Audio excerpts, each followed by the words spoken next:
everyone, to continue with the third chapter of class 10th history, that is nationalism in India. In this video I'll be discussing about the civil disobedience movement.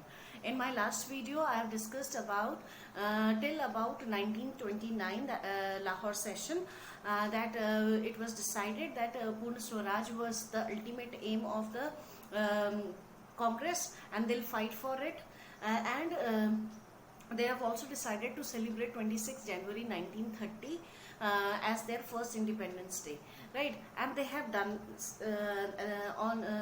the same on 26 January 1930. Now, what happened on 26 January 1930 when the Indian Congress leaders they celebrated first Independence Day under the Britishers?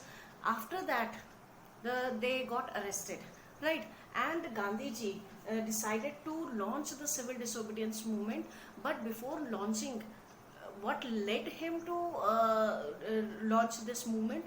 First of all, he put 11 demands in front of the government, very basic demands, and out of these demands, the important demand was of abolition of salt law.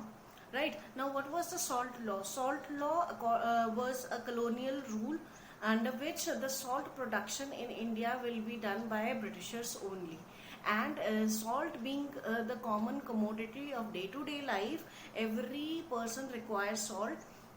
So Gandhiji wanted that this restriction on the Indians that they cannot produce salt should be removed. Right, this is our basic right, because salt is our resource, and we Indians cannot manufacture salt according to that law. So he wanted to abolish that salt law. He demanded to for its abolition, right? But Lord Irwin was not in a mood to do any negotiation with Gandhiji, right? So when these demands were not discussed, the government didn't do any negotiation with the Gandhiji. Then Gandhiji decided to launch the civil disobedience movement. Now, how the movement started? It started with the Salt March or Dandi March. Gandhiji, with his 78 followers, from his Sabarmati ashram to the Dandi. Dandi is a name of a place in Gujarat at the sea coast.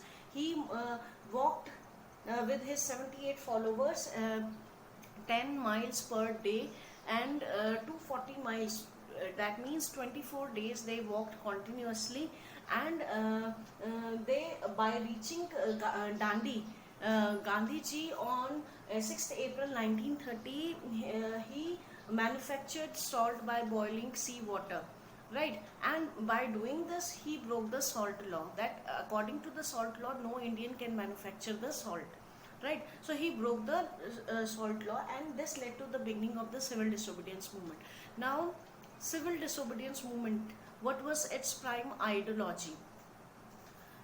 Civil word came from the civic society, civil people, right? Disobedience means not to obey. So this movement was targeted not to obey the British rules and laws. Any colonial rule or law need to be we as Indians please don't obey their rules and laws, right? So this was the ideology that were given by the Gandhiji, that civic society, that the civil people will going to disobey the rules of the colonial rules of the Britishers, right? And they'll break these rules in their day-to-day life, small or big, but they need to break the rules. So he did it for the first time by breaking the salt law, and he expected the people to do the same. So this led to the beginning of the civil disobedience movement. Now, some of the important features of the civil disobedience movement were boycott of foreign goods, right? Picketing of liquor shop. I have explained this term picketing. It means that closing down of the liquor shop, mostly done by the women. Now, refusal to pay the taxes and revenues to the government. At many places people started refusing to pay the tax. Again, this is breaking of the rules of the Britishers. They even didn't pay the Chaukidari tax in the rural areas, people disobey to pay the such kind of taxes to the government. Then violation of the British rules. Khan Abdul Ghaffar Khan, who is known as the Frontier Gandhi. One more question can come. Who is considered as the Frontier Gandhi? Khan Abdul Ghaffar Khan. He organized a protest in the northwest frontier province, and this crowd became quite angry, and they protested against the government policies. So this protest was organized by the Khan Abdul Ghaffar Khan at Peshawar, and he got arrested. When Gandhiji, immediately after that, Gandhiji was also arrested. Then to show their anger against this action, when the prominent leaders were arrested by the government, the industrial workers at Sholapur attacked police posts, municipal buildings, law courts, railway stations, etc. So such activities, such reactions were given by the people on a large number. The civil disobedience movement was started proving to be a large scale movement, mass movement, as compared to the non-cooperation movement. Right now the situation was becoming quite difficult for the government to control law and order. So in such a situation, Lord Irwin decided to meet the Gandhiji in jail, and a negotiation was done between the two personalities, Gandhiji and Irwin. They signed a pact. They signed a negotiation. It was called Gandhi-Irwin Pact. It was done on 5th March 1931. Right. According to this, Lord Irwin convinced Gandhiji to go to London and attend the second round table conference.